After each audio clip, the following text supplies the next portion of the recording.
everyone. Thanks for tuning in. I'm Amanda Ziadeh with WashingtonExec, and joining me today is Candice Ling, Federal Sector Leader at Microsoft. Thank you so much for being here today, Candice. Hi, Amanda. How are you? Good. How are you doing today? Good. Awesome. So, Candice, I understand that it was announced in July that you'd assume the role of Federal Sector Leader at Microsoft. Well, first of all, congratulations on this appointment. Thank you. Yeah, of course. Can you share a bit about what the role entails and what your priorities are? Yeah, I think, Amanda, you probably know from reading from many places that Microsoft's mission is to empower every person and every organization in a plan to achieve more. So with Microsoft Federal, we carry that mission forward in the federal space, focusing on our government customers to empower them to leverage, I would say, the relevant technology, not just the latest, but the relevant one, to achieve more for their mission, in which will better address the priorities of our nation. So I think that's a big, important part of the role. But as a new leader for Microsoft Federal, I'm truly just wanting to focus and excited on fostering a culture of collaboration, both internal and external to Microsoft, and helping direct the right resources, whether that's a subject matter experts inside of Microsoft, a technical architect, to then be able to help our government customers and also our industry partners that are serving our government agencies to achieve and accelerate their time to mission. So I do believe that is a key component of the role and my priorities. But the top ones for me is to kind of drive what I would call applied innovation, not to innovate for innovate's sake, but something that's applied, that's applicable, that's meaningful to the transformation within the federal government, and ensuring that our technology meets the highest standard of security and compliance, not just that it's innovative, but highest standards of security and compliance, and also the opportunity to build a stronger partnership with our customer to help them achieve their mission objectives. So that's where I'm seeing would be my top priority. At the end of the day, Microsoft has served as a trusted partner to the government for more than 40 years. And I'm just humbled by this opportunity to build on that legacy that drive the mission forward, especially as we embark in this new era of not just AI, but responsible AI. So, Amanda, that's in a nutshell of the role and my priorities. Awesome. Well, thanks for sharing.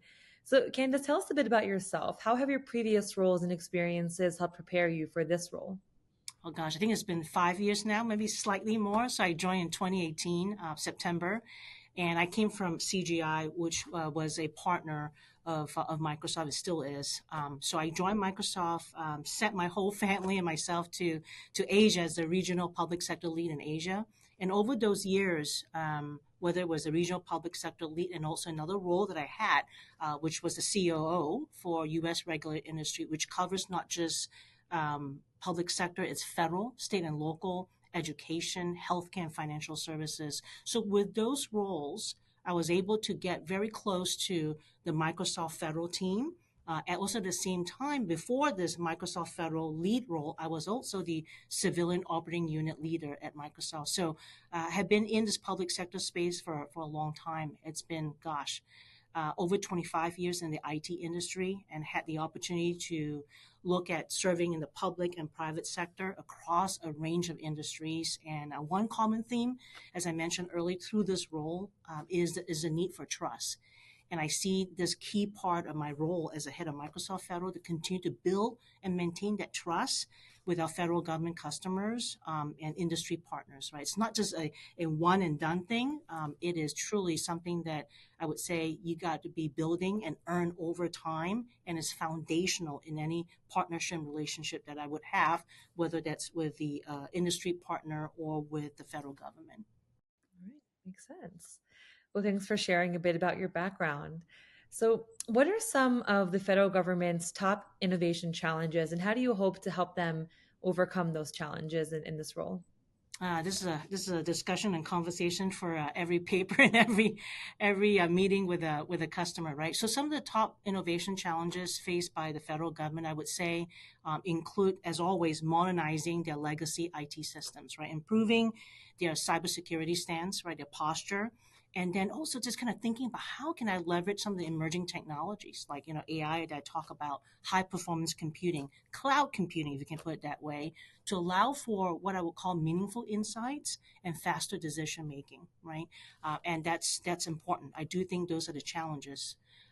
If we were to unpack that, what does that mean, and how is Microsoft helping out? So we've been focused on working with our government customers and our industry partners on reducing the technical debt, right? So that those challenges that have been built up, decades of just slower technological integration improvements.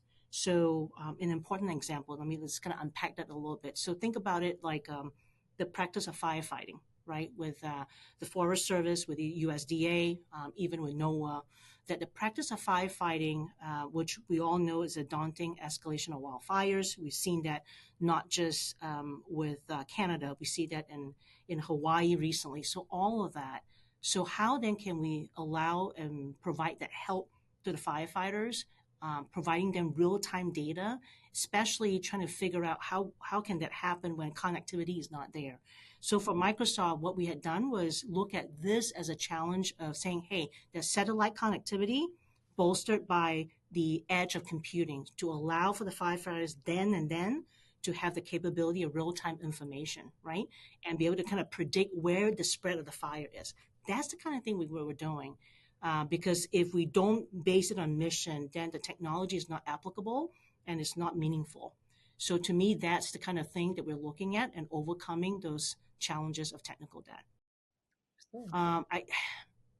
To do all of that, though, I must say that it's important that we look at cloud, migrating to cloud as one of that way for government agencies to kind of eliminate the technical debt, yeah, and modernizing quickly for their mission. So for me, the cloud offers a few things. One would be the security we talk about, faster to the technology adoption, and then for them to stay ahead. So if you want to do AI, if you want to do quantum, to get to mission, it starts at the most basic foundation, which is the cloud. So that's where I would believe that it's exciting, it's humbling to be able to kind of work with the agencies to overcome some of the challenges that they have. All right. And thank you for sharing a real example that certainly helps to add context and understanding to those challenges. So appreciate that. No problem. Well, Candice, to close, I'm interested in internally, what do you hope to bring to the federal sector team? Yeah, I thought long and hard when you were asking that question. Like, for me as a federal sector leader, I think it's important to embrace a style of servant leadership. It's important that I come in like that, and at the same time, driving a vision of collaboration to the federal sector team. Both of that needs to be done together. It's got to be a time that I'm serving them, but also giving them a vision. How can we do this so it's a betterment for our nation, and we're actually meeting those priorities that's been set by our federal government. So to do that, you need to first strengthen and celebrate a culture of creative thinking, right? Especially within the time of COVID now coming back. Some folks are virtual, some folks want to be in the same area to kind of be able to carve out that space and time for sharing and learning and ideating, right? When we say we want to do innovation, if we don't have that kind of space and time for people, it's hard to come up with new innovation. And I would think a refreshed energy and a desire to be part of the community. So, is there a time and a space to come back in a physical room sense, like here, having that conversation, and then some can be done virtually. How do you kind of motivate that and the desire to be part of the community that would allow for that collaboration, that will allow for that customer focus, where we are delivering the best possible solution and services to our federal government? So to me, I think that is super important, right? The servant leadership, giving them space to be creative, to learn, to ideate, at the same time celebrating that so that we can have those innovation and giving them a vision. So for me, I do hope that by doing all of that, we can help drive that transformation, that applied transformation for the federal government and supporting their mission. Right, wonderful. Well, Candice, thank you so much for joining me today and for sharing a bit about your role and your background and your vision. Congratulations again on the appointment, and we hope to hear from you soon. Thank you, Amanda. Appreciate it.